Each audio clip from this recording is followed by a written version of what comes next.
শুভ সকাল বন্ধুরা, সবাইকে নমস্কার জানাই। আজকে আর একটা ব্লগ আমি শুরু করলাম। কেমন আছেন আপনারা সবাই? আশা করছি সবাই খুব খুব ভালো আছেন, আর আমরাও সবাই খুব ভালো আছি।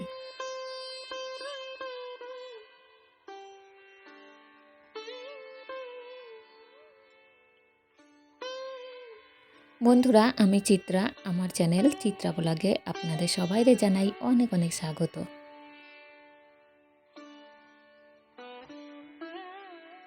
আজকে জানেন তো বন্ধুরা, আমি ঘুমের থেকে উঠছি তখন ঘড়িতে বাজে হলো সকাল 7টার মতো। ভাবা যায় যে মানুষ প্রতিদিন ভোর 5টার সময় ঘুমের থেকে ওঠে, সে আজকে সকাল 7টার সময় উঠছে। আর এমনই হয়েছে ব্যাপারটা, এখন সবাই যেহেতু জানে যে আমি একটু ভোরবেলা করে ঘুমের থেকে উঠি, আর যেদিন একটু দেরি করে উঠি না, সবাই যেন ভাবে কী যেন হয়ে গেল, কি হলো, শরীরে কিছু হলো নাকি। তো যা হয় আর কি, ডাকাডাকি শুরু করে দেয় সবাই। সবাই বলতে আর কি, ওই মা বাবা যখন ঘুমেতে ওঠে তখন, তবে মা তো এখন বাড়ি নেই, তো বাবাই বেশি আর কি চিন্তা করে যে কী হলো হঠাৎ, যে এত দেরি হয়ে যাচ্ছে ঘুমের থেকে উঠতে। তো যাই হোক, ওই গরমের বেলায় আর কি শুতে শুতে একটু রাত হয়ে যায়, তো অনেক রাত হয়ে গেছিলো কালকে রাতের বেলায়, ওই 1:45টার মতো বাজে তখনই। তো আর কি ভিডিও করার একটু, তারপরে এডিটের ব্যাপার থাকে, এইসব করতে করতে না, মেয়ে যতক্ষণ না না ঘুমায় ততক্ষণও কিছু করতে পারি না। যেহেতু সন্ধ্যেবেলায় একটু ঝামেলা থাকে, রান্নাবান্না থাকে রাতে, তারপরে ওই সব ভিডিও এডিট করা, তারপর ঘর একটু গোছগাছ করা, এইসব করতে করতে না অনেকটা রাতই হয়ে যায়। তারপরে ওই যে ঘুমাতে ঘুমাতে একটু লেট নাইটই হয়, তাই জন্যে না আজকে একটু দেরি হয়ে গেল। প্রতিদিনই দেরি করে ঘুমাই, কিন্তু এরকম সকালবেলা উঠতে দেরি হয় না। কিন্তু আজকেই জানি না, শরীরে একদম আর কি অ্যালার্মের যে দিয়ে রাখছি সেই অ্যালার্মের আওয়াজও আজকে পাই নাই, আর বাইরে যে এত বেলা হয়ে গেছে সেই টেরটাও পাই নাই। মানে এতটাই ঘুম হয়েছে সকালের দিকে, ওই ভোরবেলার দিকে আর কি। কারণ ভোরবেলার দিকে তো একটু ঠান্ডা ঠান্ডা থাকে, তো সেই ঠান্ডার জন্যই মনে হয় ঘুমটা অতিরিক্ত পরিমাণে হয়ে গেছে। তো যাই হোক বন্ধুরা, সকালবেলা তারপর তাড়াতাড়ি উঠে ওই বাসি কাজকর্মগুলো না অফ ক্যামেরায় সারছি। আজকে আর ক্যামেরা করার সুযোগটা পাই নাই। এমনি দেরি করে উঠছি, তো ভাবলাম আর ক্যামেরা করে লাভ নাই, তাহলে সব কাজে পিছায় পড়বো, তারপর ঠিক মতো আবার সবাইকে খাতে দিতে পারবো না। তো যার জন্য অফ ক্যামেরায় কিন্তু বাসি কাজগুলো সব সারিয়ে ফেলছি। তারপরে মেয়ে, আমি, আমার হাজব্যান্ড সবাই মিলে কিন্তু আজকে একসাথেই চা খেয়েছি, কেননা আজকে আমি দেরি করে উঠছি। তো হাজব্যান্ডও তাড়াতাড়ি উঠে পড়ছে ওই জন্যে। আর অন্যদিন কি হয়, একটু ভোরবেলার দিকে উঠি, আমার কাজকর্ম সারতে সারতে ততক্ষণে আমি চাটা খাওয়া হয়ে যায়, আর হাজব্যান্ড একটু দেরি করে ওঠে, তখন কিন্তু ও পরে খায়। তো আজকে সবাই মিলেই একসাথে খাইলাম একরকম। কিন্তু ওই যখন আমি আর মেয়ে মেয়ে আর কি তখন ঘুমাইছিল, আমি আর হাজব্যান্ড যখন খাচ্ছিলাম, তবে একসাথেই নিয়ে বইছিলাম চা 3 কাপ। তবে মেয়েরা একটু ডাকে ডেকেই তুলতে হয়েছে, ও উঠতে চাচ্ছে না, আর ও তো বাচ্চা মানুষ, একদম ক্লান্ত হয়ে পড়তেছে গরমে।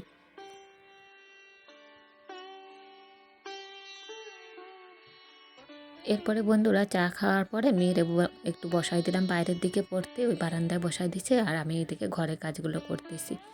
আর ঘরের কাজ বলতে ওই যে বিছানাটা একটু চেঞ্জ করলাম, তারপরে একটু বিছানার ঝাড়াঝাড়ি করে, আর এদিকে ড্রেসিং টেবিল, তারপরে শোকেজের কাজগুলো না একটু নোংরা হয়েছে, সেগুলো একটু ঝাড়াঝাড়ি করব। আর বন্ধুরা, এদিকে একটা মাথায় চিন্তা কি, যে এই যে প্রতিদিন এত গরম, আর গরমের জন্যই তো স্কুলটা ছুটি দিয়েছে। তো মাঝে মাঝে চিন্তা হয় যে স্কুলটা যে কেন ছুটি দিয়েছে, কেননা বাচ্চারা তো কথা শুনবেই না, কারণ ওদের ঘরে রাখাটা খুব টিপিক্যাল ব্যাপার হয়ে যাচ্ছে। বিশেষ করে ওই যে একটা বাড়ি ছাড়া আর একটা বাড়ি যাওয়া, ওরা খেলাধুলা করবে, বন্ধুরা কোথায় কী করতেছে, আর ছেলে মেয়েগুলোরা কী করতেছে, এই করে করে না সব ছেলেমেয়েরাই দেখবেন ঘরে কিন্তু সেরকমভাবে থাকে না। বিশেষ করে আমাদের মতো এই গ্রাম এলাকায় কিন্তু খুবই অসুবিধা হয়। শহর এলাকায় হয়তো বাচ্চারা ঘরের মধ্যে থাকে, যে যার খেলা করে, কিন্তু আমাদের যেহেতু গ্রাম এলাকা, একদম খোলামেলা জায়গা, একজন আরেকজনের বাড়ি যাওয়া আসা করে, পাড়ায় খেলা করে ছেলেমেয়েরা, এই করে করে না ওই গরম পড়লেও না, মানে আমার মনে হয় যে স্কুলটা হওয়াটা ঠিক ছিল। যেহেতু মর্নিং স্কুল হচ্ছিলো, মর্নিং স্কুলে ওই যে কয়েক ঘন্টার ব্যাপার, 2-3 ঘন্টার ব্যাপারের, তার মধ্যেই তো ছুটি হয়ে যাচ্ছিলো, আর মর্নিংয়ে তো অতটাও রোদের চাপ বা গরমের চাপ থাকে না, যার কারণে আমার না ভালো লাগতেছিল না স্কুল বন্ধ হওয়াটা। মাঝে মাঝে তো মনে হচ্ছে যে কেন যে এত স্কুল বন্ধ হচ্ছে, আমাদের সময়ও তো ছিলাম আমরা, কত রকমের কত কিছুই না হতো। তবে সেরকম গরম, এরকম গরম কিন্তু তখন হয়তো অতটা ছিল না। তবে গরমের মধ্যে এই স্কুলে যে বারবার বন্ধ যাচ্ছে, ছেলে মেয়েদের পড়াশোনার তো ক্ষতি, তারপর কিন্তু যার কারণে ওদের ছুটি দিয়েছে, সেই কারণেই তো যদি না ঘটে, মানে না খাটায়, তারা পারবে না। তো তারা তো বাচ্চা মানুষ, তারা কতক্ষণ ঘরে রাখবো তাদের। আর বিশেষ করে দুপুর টাইমটা অন্তত ঘরে রাখলাম, তারপরে কি করব। ওই বিকেলেও উৎপাত করবে, সকালেও উৎপাত করবে। যেটুকু টাইম পড়াশোনা করতেছে করতেছে, তারপরে না হলে এর বাড়ি ওর বাড়ি, মানে আমাদের আশেপাশে তো আরও কাকা জেঠুদের বাড়ি রয়েছে, তো তাদের ছেলেমেয়েরা, আমার ছেলে মেয়ে, তো এরকম করে এরা কিন্তু একটু খেলাধুলা করে, মানে এর বাড়ি ওর বাড়ি যাওয়া আসা করে, যেহেতু আমাদের সব নিজেদের নিজেদের বাড়ি। এবার এইগুলোও তো একটা উৎপাতের সৃষ্টি করে না মায়েদের। আমার যেমন একটা অসুবিধা, আমার ঘরে এসে যদি সব বাচ্চারা একটা খেলা করে সেখানে আমারও অসুবিধা হয়, আবার আমার মেয়েও যদি অন্য বাড়ি যেয়ে খেলাধুলা করে সেখানেও একটা অসুবিধা। একে তো রোদে গরমে সবাই অস্থির হয়ে যাচ্ছে, মায়েরা বিশেষ করে। ওই রান্না বান্না সংসার সামলানো মায়েদের কিন্তু সত্যিই খুব কষ্টকর ব্যাপার, বিশেষ করে গৃহবধূদের, যারা আমাদের মতো হাউসওয়াইফ।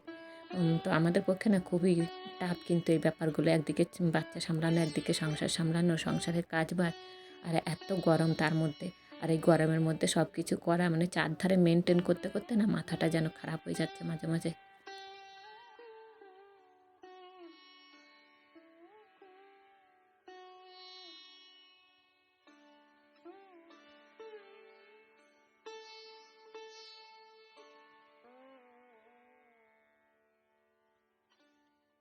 আর বন্ধুরা, যেদিনই এই যে কাঁচ আয়না এগুলোতে হাত দেবো না সেদিনই কিন্তু নোংরায় ভর্তি হয়ে যায়।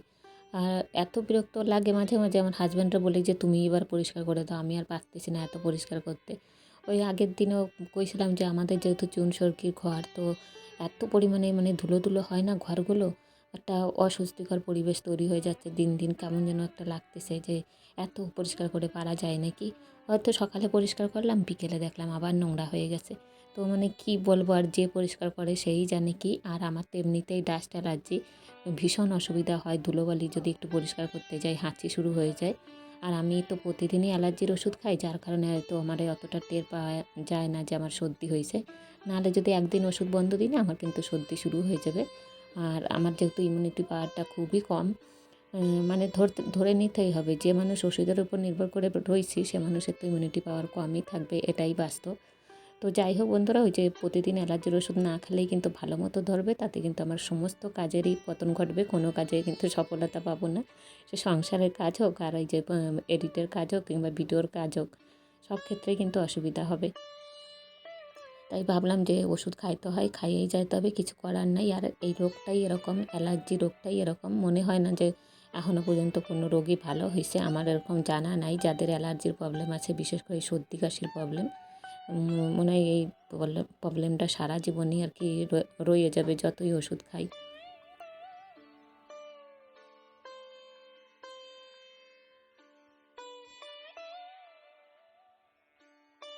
অনেক সময় হয় না বন্ধুরা, যখন একটু শরীরটা বেশি খারাপ লাগে ডাক্তারের চেম্বারে যাই চেক আপ করানোর জন্যে। তো কী হয়, মাঝে মাঝে তো ওই যে অ্যালার্জির ওষুধ তো আমার ডেলি খাইয়ে যেতে হয়, তো সব মাঝে মাঝে ডাক্তারে কী করে ওষুধ তো চেঞ্জ করে দেয়। তো দেখা যাবে যে সেই দামি দামি ওষুধগুলো দেয়। তো মাঝে মাঝে না আমি নিজেই নিজের উপর রাগ হয়ে বিরক্ত হয়ে ডাক্তারের কাছে যেয়ে কই যে আমার অত দামি ওষুধ দেবেন না। যে জিনিস আমার খাইয়েই যাইতে হবে, অত দামি ওষুধ খাওয়া চারটিখানি ব্যাপার না যে সপ্তাহে উম, এত এত দামি দামি ওষুধ খাবো। যেহেতু একে তো এত ওষুধ, তারপর এত দামের ওষুধ, তারপর তো নানান রকম চাপ সংসারে, তো নানান দিকেই সমস্যা। তাই জন্য আমি বলি যে আমার ওষুধ যখন খাইতেই হবে আমার কম দামের ওষুধই দেবেন, তো সেইগুলোই খাবো প্রতিদিন, তাতে অতটা গায়ে লাগবে না। আর দামি দামি ওষুধ দেখা যাচ্ছে যে 10 দিন 15 দিন অন্তর অন্তর শেষ হয়ে যাচ্ছে, আর অত দাম দিয়ে কেনাটাও অসম্ভব ব্যাপার হয়ে যাচ্ছে। মাঝে মাঝে তো আমার মারে বলি যে ও তো, মানে আমার হাজব্যান্ডের নাম হচ্ছে কল্যাণ, তো তো কল্যাণের নাম ধরে আর কি আমি বলি, ও তো ওই ছেলে বলে ও সহ্য করে, এটা যদি অন্য ঘরের ছেলে হতো না, অন্য কোনো ছেলে হতো না, এগুলো সহ্যই করতো না। তো সেদিক থেকে কিন্তু আমার হাজব্যান্ড খুবই আর কি সচেতন যে কখন কি ওষুধ লাগবে, কোন ওষুধটা দেবো। আর এত পরিমাণে ওষুধ কিনতে হয় আমার শরীরের জন্য, তাতে কিন্তু যে কোনো ছেলেই অস্বস্তিতে পড়বে কিংবা অনেকটা রাগারাগি করবে। তো সেদিক থেকে কিন্তু কপালটা আমার বেশ ভালো যে ও অতটাও বকাবকি করে না। যদি কোনো সময় একটু মুখ ফুটে বেরোয় যায় আমার এই অসুবিধা হচ্ছে, ও কিন্তু সঙ্গে সঙ্গে ওষুধটা নিয়ে আসে। তবে সব ক্ষেত্রে যে সবসময় ওষুধটা খাওয়া ঠিক সেটাও কিন্তু আমি বলবো না, নিজের শরীরেও একটু সহায় নিতে হয়। তবে আমি না অন্য বিষয়গুলো সহ্য করে নিই, যদি শরীরে অন্য কোনো রোগ হয়। তবে এই যে অ্যালার্জি রোগটা না, এটা আমি একদম সহ্য করতে পারি না, যেহেতু আমি জানি যে আমার একদিন মিস গেলে এই ওষুধটা আমার শরীরে একবারে ধরে নেবে, মানে সর্দি কাশি বুকে ব্যথা এইসব শুরু হয়ে যাবে। তাই জন্যই কিন্তু আগে থেকে নিজে সেফটি রাখি, না হলে তো সংসার অকেজো হয়ে যাবে, মেয়েরে দেখবে কে, স্বামীরে দেখবে কে, সংসারের কাজকর্ম কে করবে, এসব চিন্তা করেই কিন্তু ওষুধগুলো খাওয়া।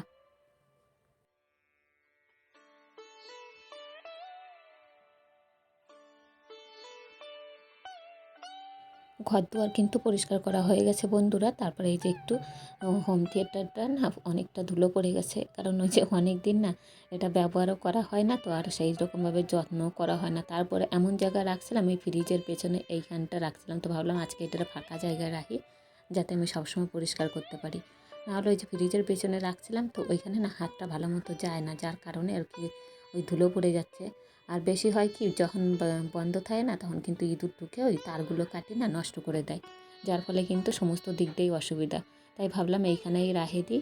এখন হাতের কাছে যদি বাজানো হয় সে তো আলাদা কথা, আর সবসময় আমি পরিষ্কার পরিচ্ছন্ন করে রাখতে পারবো তাহলে। তো সেইটাই একটু আজকে পরিষ্কার করে রাখলাম। এই যে ধুলো ধুলো হয়ে গেছিলো উপর দিয়ে, একটু পরিষ্কার করে এই যে একটু মেয়ের খেলনা দিয়ে তার উপরে একটু সাজায় রাখলাম, কারণ খেলনাগুলো ওই ছড়াই ছিটায় থাকে। তো তো একটা প্লাস্টিকের মধ্যে আমি গুজে গাজে রেখে দিই ওর খেলনা। তো সেইগুলোই একটু এই যে এইখানে 2-3টে নিয়ে সাজায় রাখলাম, আর কিছুটা ওর নিজের জন্য রাখলাম যাতে ও নিজে বের করে নিয়ে খেলতে পারে।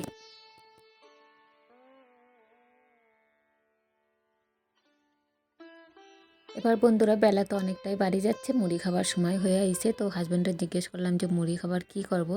তো ও বললো যা পারো করো। দেখে মেয়ে আবার বায়না করছে, মা আমার বেগুনি করে দাও।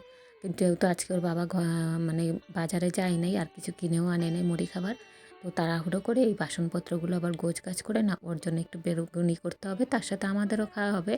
আর বেগুনি করতে গেলে তো একটা দুটো হয় না, অনেকগুলোই করতে হয়, সবাইরই দিতে হয়। আর প্রথমে তোর বাবা বলছিল এই গরমের মধ্যে অত তেল খরচা করে তেলে খাবার খাইতে হবে না। তারপর আমি বললাম না, মেয়ে বায়না করছে এবার খাইতে চাইবে না, না হলে ওর মনের মতো খাবার না হলে, তাই জন্য ভাবলাম যে না, যাক কটা করেই দিই, নিজের যতই কষ্ট হোক। এই ধারে মেয়ে শুধু বায়না করতেছে, মা এইটা খাবো সেইটা খাবো, মানে ওই খুঁটিনাটি হাবিজাবি খাবার আর কি সকালে শুরু করে দিচ্ছে। তো আমি বললাম দাঁড়া, তোর একটা কাজ করি, একটা লেবু রয়েছে মৌসুম্বি লেবু, সেই লেবুটা কাইটে দিলাম ওরে। দিয়ে আমি বললাম ওইটা খা এখন, তারপরে তো আমি মুড়ি খাবার করে নিচ্ছি, তাড়াতাড়ি করে নেব, তাহলে খাওয়ার সময়টা হয়ে যাবে, আর হাবিজাবি খাইয়ে পেটটা গরম করতে হবে না। তো তাড়াতাড়ি করে ওরে একটা মৌসুমি লেবু কাটিয়ে দিলাম। আর তার মধ্যে তো এই যে থালা বাসনগুলো গোছাচ্ছিলাম, তারপরে ওরে ডাকলাম যে নানা লেবুটা নিয়ে যা। তারপর কিন্তু ও লেবুটা নিয়ে নিজে নিজে খাচ্ছে। আর এদিকে আমি তো ওই যে রান্নার জোগাড় করতেছি, এইদিকে বেগুনগুলো কাটে রাখছি আলাদা করে। তো এরপরে শুধু এই বাসনগুলো গোছগাছ করে বেগুনিটা ভাজে নেবো একটু তাড়াতাড়ি করে। বন্ধুরা আজকের ভিডিওর কোনো অংশ যদি আপনাদের কাছে একটুখানিও ভালো লেগে থাকে, তো প্লিজ আপনারা একটা লাইক দিয়ে দেবেন। আর যে বন্ধুরা আজকে ফার্স্ট টাইম আসছেন, ফার্স্ট টাইম দেখতেছেন আমারে, তো আপনারা পারলে সাবস্ক্রাইব করে দিয়ে একটা লাইক করে দিয়ে প্লিজ আমার পাশে থাকবেন। আর অলরেডি এই কাজটা যে বন্ধুরা করে রাখছেন তাদেরকে তো অসংখ্য ধন্যবাদ জানাই।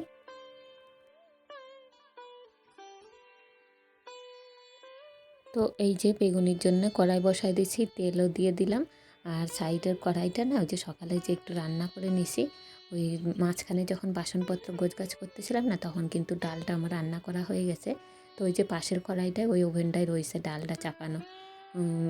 অবশ্য গ্যাসটা অফ করে দিছি, তবে কড়াইটা থেকে এখনও ডালগুলো নামানো হয়নি। তাই তাড়াতাড়ি করে ভাবলাম যে আগে বেগুনিটা করে নিই, যেহেতু মেয়ের খিদে পাইছে, ও এটা সেটা খাইতে চাচ্ছে, তাই জন্যেই। শুধুমাত্র একটু ওই যে বেসনটা নুন দিয়ে গুলে তারপরে কিন্তু এই যে বেগুনগুলো কাটিয়ে নিয়েছিলাম, একদম ঘরোয়াভাবে তৈরি করলাম।